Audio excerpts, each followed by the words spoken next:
Assalamualaikum warahmatullahi wabarakatuh. Alhamdulillahirabbil alamin. Wa bihi nasta'in ala umurid dunya waddin. Wassalatu wassalamu ala man arsalahu Allahu rahmatan lil alamin, Sayyidina Muhammadin wa ala alihi wa sahbihi ajma'in. Subhanaka la ilma lana illa ma 'allamtana innaka antal alimul hakim.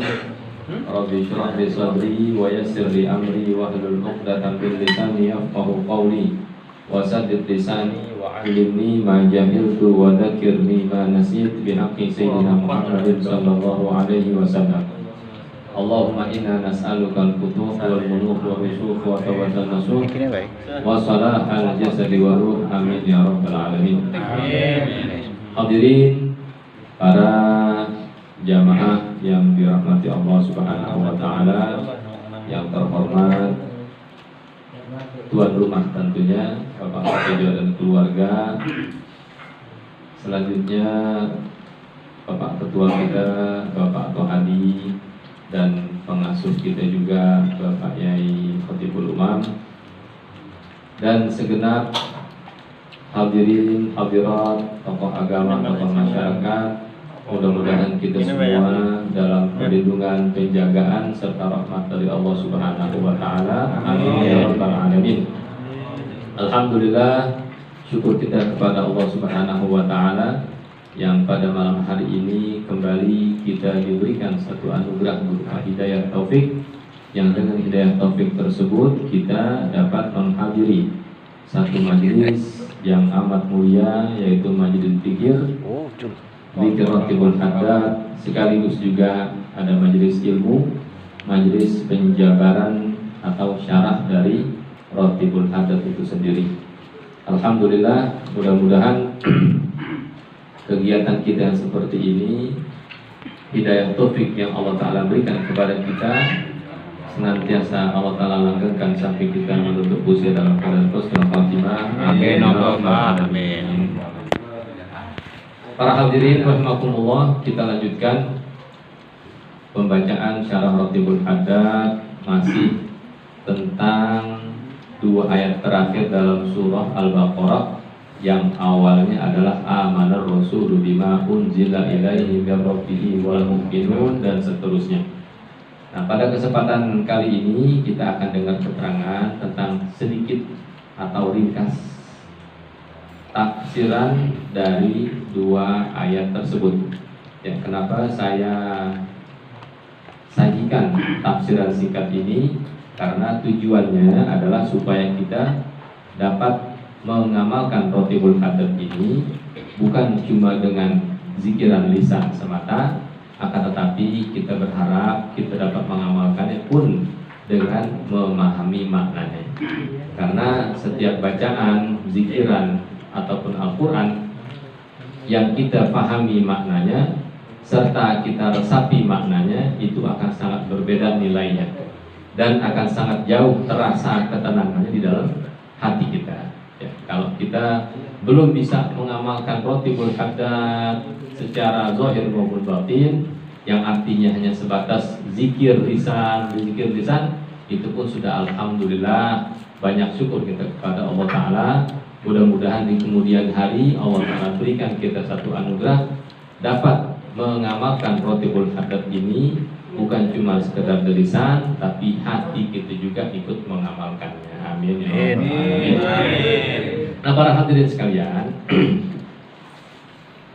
awal ayat yang akan kita kaji, yang akan kita bacakan tafsirnya adalah A'udzubillahi minasyaitonirrajim. Amanar rasulu bima unzila ilaihi mir rabbih wal mu'minun. Nah, makna bebasnya, Rasulullah Shallallahu Alaihi Wasallam, beliau ini beriman terhadap apa yang diturunkan kepada beliau, yang semuanya itu berasal dari Allah Subhanahu wa Ta'ala. Wal mu'minun, dan juga orang-orang beriman, orang-orang mukmin semuanya membenarkan dan beriman serta percaya dengan apa yang diturunkan kepada Nabi Muhammad SAW kullun amana billah, semuanya beriman kepada Allah Subhanahu wa taala, wa malaikatihi wa kutubihi, mereka semua beriman kepada Allah, beriman kepada para malaikat, beriman kepada kitab-kitab yang diturunkan, wa rusulihi, dan juga mereka beriman kepada para rasul, para utusan Allah Subhanahu wa taala. La nufarriqu baina ahadin mir rusulih, kami tidaklah membedakan satu di antara mereka, yang mereka itu semua adalah para utusan Allah Subhanahu wa taala.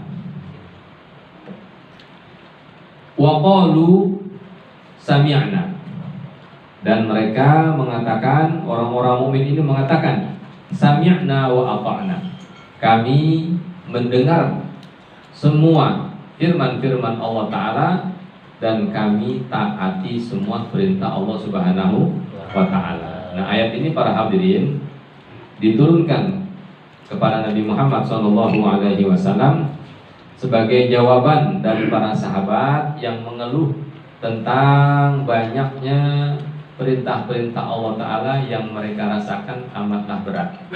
Ya, dahulu zaman awal-awal Islam, tentu perintah sholat tidak mudah untuk dilaksanakan, apalagi perintah puasa, menahan makan, menahan minum dari pagi sampai malam hari, sampai maghrib, sementara keadaan mereka berada di padang pasir yang begitu panas. Nah, semuanya ini, sebagian dari mereka ada yang merasa berat. Ketika mereka merasa berat, lalu menghadap baginda Nabi SAW, menceritakan tentang kelemahan yang mereka rasakan. Nah, sedikit protes dari para sahabat, lalu turunlah ayat ini. Rasulullah menegur Allah Ta'ala menegur para sahabat melalui lisan Nabi Muhammad SAW.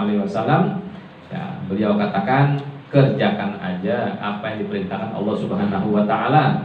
Jangan kalian ini seperti orang-orang Yahudi yang ketika diperintahkan oleh Allah Ta'ala melalui lisan Nabi Allah Musa alaihissalam, mereka katakan sami'na wa asaina. Itu sifat orang-orang Yahudi.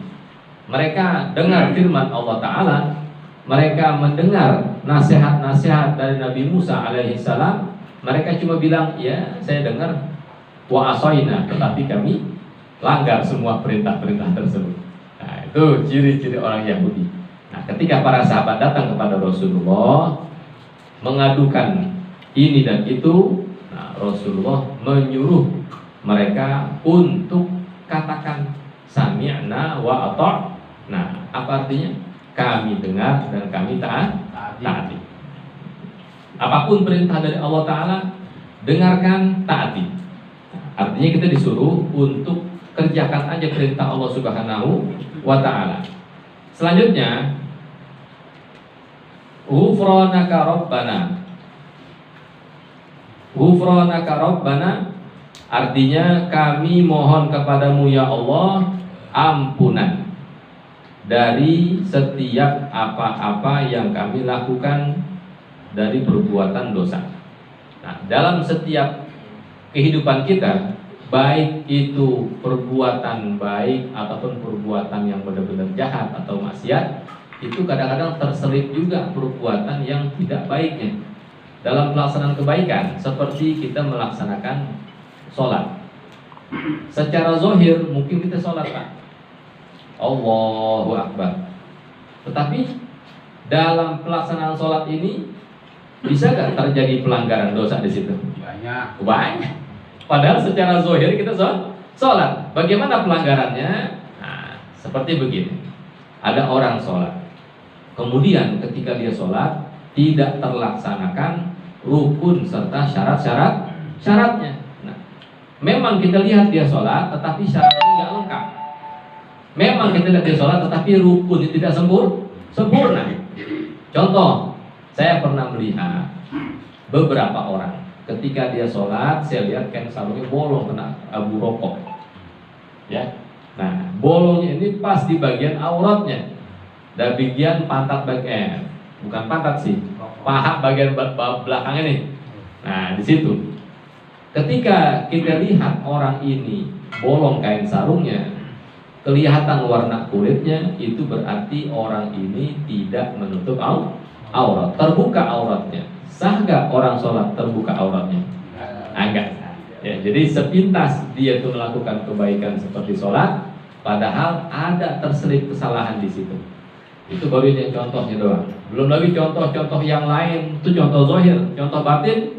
Kita sholat menghadap Allah Subhanahu Wa Taala, Allahu Akbar, baca Fatihah, pikirannya ke utang, pikirannya ke kantor, pikirannya ke ladang. Itu kalau cara adab namanya kurang ajar.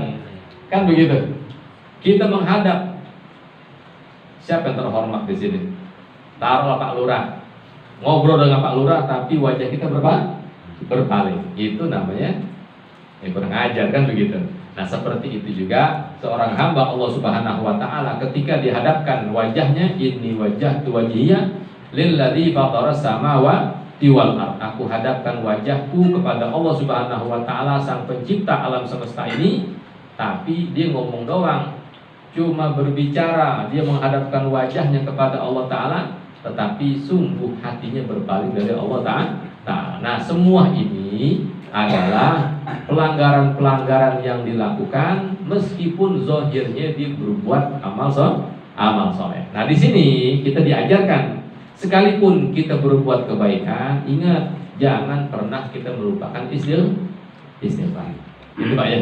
Kita baca Quran, baca sholawat, zikir, belajar, ngaji, apapun kebaikan kita lakukan, jangan lupa kita iringi semua perbuatan tersebut dengan bacaan istighfar. Itu penting betul. Ya, kita nggak tahu amal soleh kita lakukan kira-kira pasti diterima Allah Ta'ala nggak? Belum tahu. Ya, belum tahu, nggak tahu amal soleh yang kita lakukan diterima apa enggak sama Allah Ta'ala. Nah, tetapi kita nggak boleh putus asa. Dengan kita meminta ampun kepada Allah Ta'ala, ghufranaka Rabbana, kami mohon ampunanmu ya Allah. Mudah-mudahan kesalahan kita dalam pelaksanaan perintah Allah Ta'ala, kekurangan kita dalam pelaksanaan ketaatan, itu semuanya dimaafkan Allah. Nah gitu tuh ya. Ini ada rahasia yang tersembunyi tuh di balik kalimat ayat tadi tuh. Nah, maksud saya begini, kalau kita beramal soleh, yang pertama jangan pernah kita merasa bangga dengan amal soleh kita.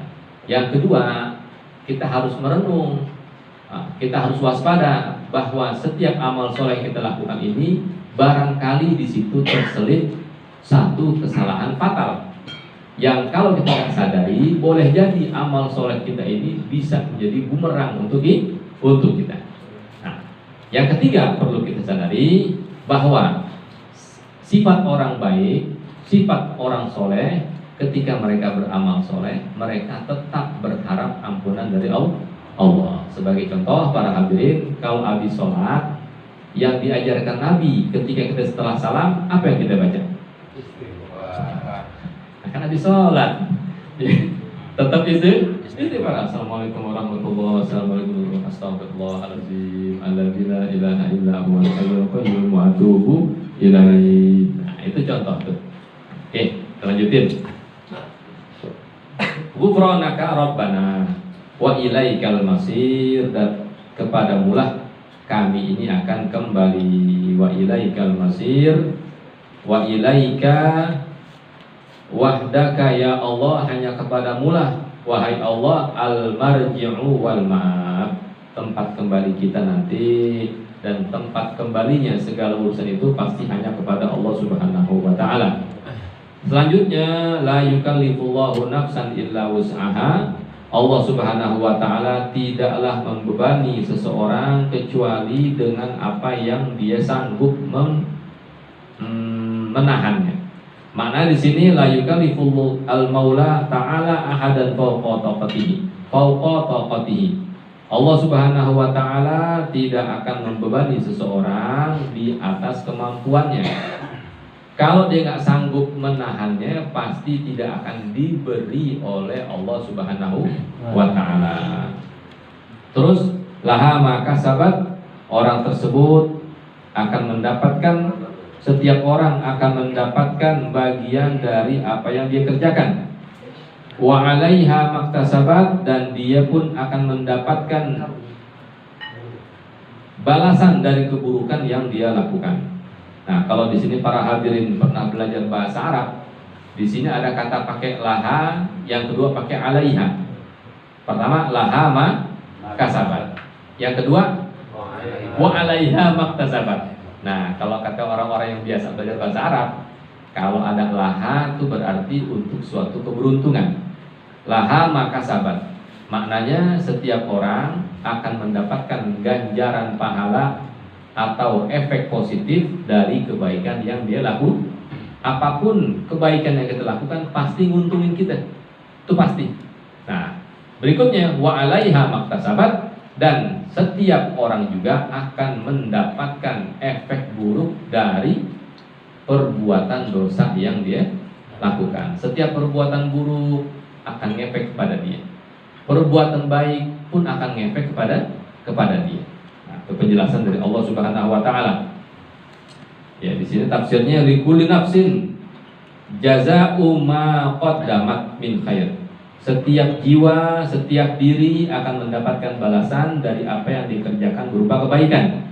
Wa jazaa'u maqtarafat min syarrin, dan begitu juga setiap jiwa dan diri itu akan mendapatkan bagian dari perbuatan jahat yang dia lakukan. Kemudian di sini Allah Ta'ala mengajarkan kita sebuah doa. Ini doa perlu kita amalin, perlu kita resapi maknanya, Pak. Bunyi doanya yang langsung diajarkan oleh Allah Ta'ala kepada kita semua melalui Nabi Muhammad alaihi salatu wassalam. Allah Ta'ala katakan, Rabbana la tu'akhidna. Ya Allah, jangan engkau hukum kami. Gitu ya. Ini padahal kita tukang dosa nih. Padahal kita tukang pendosa, tapi tetap diajarin Allah Ta'ala. Apa yang diajarin? Meskipun kita banyak dosa, tetap aja kita minta supaya jangan dihukum. Kalau orang sekarang, kalau kita sesama manusia itu nggak bisa begitu. Udahlah, dia maling, bunuh, ngebakar, masih minta ampunan. Kalau manusia sih nggak sanggup ngampunin, Pak. Ya, nah, umpama ada orang merampok, harta orang diambil, kemudian orangnya dibunuh, terus rumahnya dibakar. Ini kejahatan udah terlewat-lewat, kata orang Bugis. Ya, terlewat-lewat katanya. Kebangetan banget lah pokoknya. Nah, kira-kira kalau dia punya kesalahan sebegitu besarnya, terus diminta, tolong dong jangan hukum saya. Nggak mungkin kita begitu. Pasti kita akan hukum balik dia. Nah, tapi dengan Allah Ta'ala kita nggak begitu diperlakukan. Diajarkan kita oleh Allah Ta'ala, Rabbana la tu'akhidna. Ya Allah, jangan engkau hukum kami, jangan engkau siksa kami, jangan engkau tindak kami ini. In nasina au akhtana, jika kami melakukan kesalahan karena kami lupa. Au akhtana, atau karena memang kami salah. Tahu kita salah tetap dikerjain, tapi masih sadar tuh, ya, masih sadar dirinya salah. Terus diminta ampun, minta maaf kepada Allah Subhanahu wa Ta'ala. Nah, ini pengajaran yang halus, didikan halus dari Allah Subhanahu wa Ta'ala bagi kita-kita yang sering berbuat dosa, yang tidak lepas dari perbuatan dosa. Apalagi di akhir zaman kita buka mata udah dosa, keluar rumah sudah dosa. Jangan keluar rumah, dalam rumah aja masih berdosa. Nah, di sini kita diajarkan oleh Allah Ta'ala untuk selalu ingat kebaikan Allah Ta'ala, untuk tidak berputus asa dari rahmat Allah Subhanahu wa Ta'ala, untuk kita selalu berharap ampunan Allah Subhanahu wa Ta'ala. Dan di sini diajarin oleh Allah Ta'ala langsung, ya Allah, jangan engkau hukum kami, jangan engkau siksa kami, jangan engkau tindak kami jika kami pernah melakukan suatu kesalahan karena lupa, atau kami telah melakukan suatu dosa karena memang kesalahan kami dengan sengaja. Terus lanjutannya apa itu? Rabbana wala tahmil alaina isran kama hamaltahu alal ladina min qablina. Maknanya, ya Allah, jangan engkau bebankan kepada kami dengan beban-beban syariah, dengan hukum-hukum syariat yang sangat memberatkan kami, allati na'jizu anha, yang mana kami tidak sanggup melaksanakannya, kama kullifat biha min man qablana, sebagaimana kama kullifat biha kama kallafta biha man qablana, sebagaimana engkau bebankan syariat tersebut kepada orang-orang sebelum kami.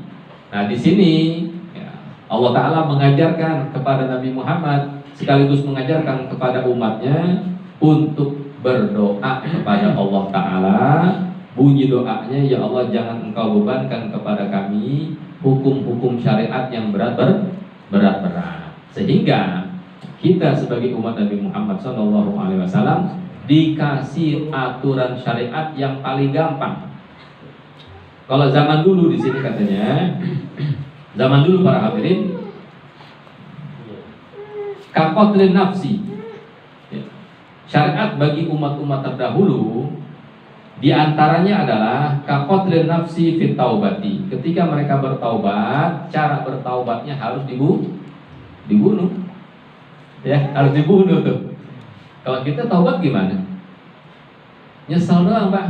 Timbul penyesalan, kemudian kita minta ampun kepada Allah Ta'ala, kemudian kita stop dari perbuatan dosa tersebut, kemudian kita punya tekad di hati untuk tidak kembali kepada perbuatan dosa tersebut. Itulah syarat-syarat bertaubat. 4 cuma, kecuali berhubungan dengan hak manusia. Tambahin 1, kembalikan yang pernah kita ambil haknya, minta maaf ketika kita pernah menzalimi orang lain. Itu syariat kita umat Nabi Muhammad, ya. Ringan. Kalau umat dulu berbuat dosa, matiin. Ya, berbuat dosa, taubatnya matiin, suruh matiin. Yang berikutnya, di antara beratnya syariat umat terdahulu adalah waqardi maudi'in najasati, memotong pakaian yang terkena najis. Ada seseorang punya baju, kemudian bajunya kena telet. Ya, kena telet. Najis gak tuh? Najis. Gimana cara menghilangkan najisnya? Sobek, digunting. Pakai pisau, dulu gak ada gunting.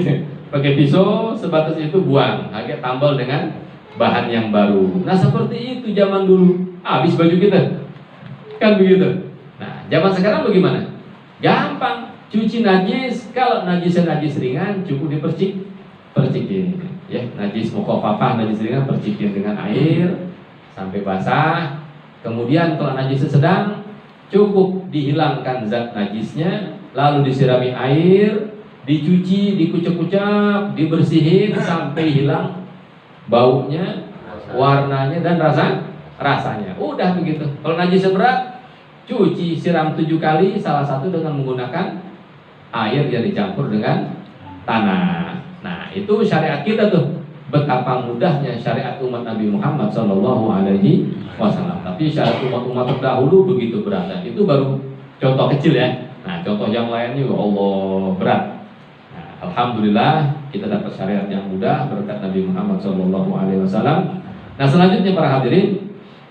Nah, di sini katanya Rabbana wala tuhammilna ma la taqata lana bi.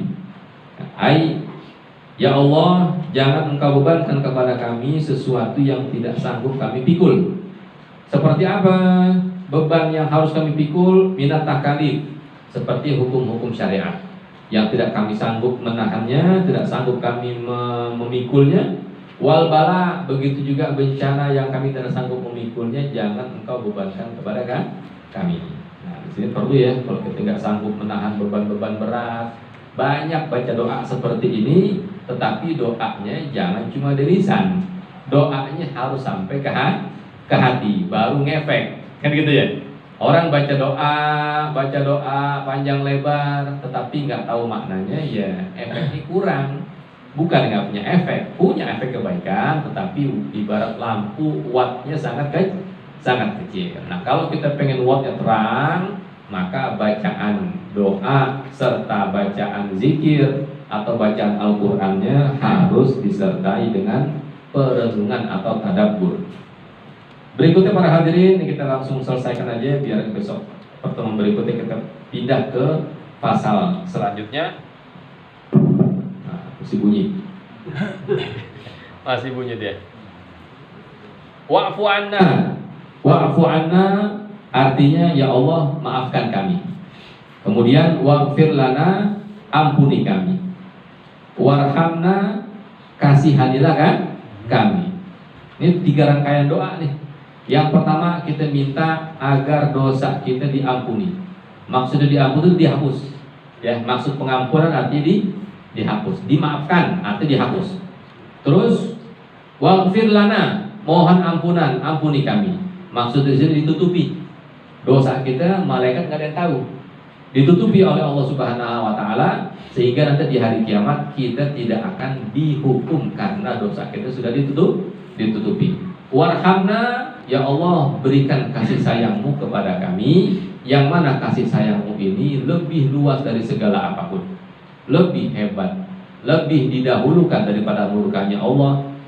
Ya, kalau kita kan bawa nafsu dulu, lebih mengedepankan nafsu dan emosi, dan mengebelakangkan kasih sayang serta kelembutan. Kalau Allah Ta'ala enggak, Allah Ta'ala lebih mengedepankan rahmat dan kasih sayangnya. Karenanya kita disuruh di sini untuk meminta kepada Allah Ta'ala agar kita ini mendapatkan kasih sayang. Selanjutnya Allah Ta'ala mengajarkan kita untuk memuji Allah Ta'ala. Apa pujiannya? Anta maulana, engkaulah yang menolong kami, engkaulah yang mengurusi segala urusan kami. Fansurna 'alal qaumil kafirin, karenanya tolonglah kami dari semua gangguan orang-orang kafir. Anta ya Allah nasiruna, engkaulah penolong kami, wa mutawalli umurina, dan engkaulah yang mengurus segala urusan kami. Fala tahzulna, jangan engkau hinakan kami. Wansurna ala a'daina, dan tolonglah kami atas musuh-musuh kami dan musuh-musuh agamamu, minal qaumil kafirin, dari kelompok orang-orang kafir. Terus setelah kita selesai baca ayat amanah Rasul ini, Al-Habib Abdullah bin Alawi Al-Haddad menganjurkan kita untuk membaca amin. Jadi antara sunnah Pak Tuh, di antara sunnah orang baca amin 2 hal. Yang pertama setelah walad dolim, sunnah baca amin. Nggak wajib nggak, tetapi sunnah. Karena di situ doa yang sangat luar biasa. Yang pertama ihdinas siratal mustaqim, siratal ladzina an'amta 'alaihim ghairil maghdubi 'alaihim waladdallin. Itu doa yang luar biasa tuh. Nah, yang kedua, doa yang luar biasa juga di akhir surah Al-Baqarah. Waghfir lana warhamna anta maulana fansurna 'alal qaumil kafirin. Nah, nanti kita amal Bapak Ibu ya, para hadirin kita amalkan. Mudah-mudahan mulai besok kita amalin setiap kita baca ratib, dan di akhir surah Al-Baqarah kita tutup dengan kalimat amin serempak yang rame-rame seperti kita membaca amin ketika kita sholat. Nah, para hadirin, ini aja pembahasannya. Ya, mudah-mudahan kalau terlalu cepat pembahasannya bisa diulang lagi di videonya. Silakan saksikan, like, subscribe, apa lagi? Ya, jaga Bang. Ya, bisa disimak lagi, direnungi lagi. Ya, mudah-mudahan kita bisa memahami bacaan-bacaan yang kita baca. Sekian dari saya, terima kasih, mohon maaf. Wassalamualaikum warahmatullahi wabarakatuh. Waalaikumsalam.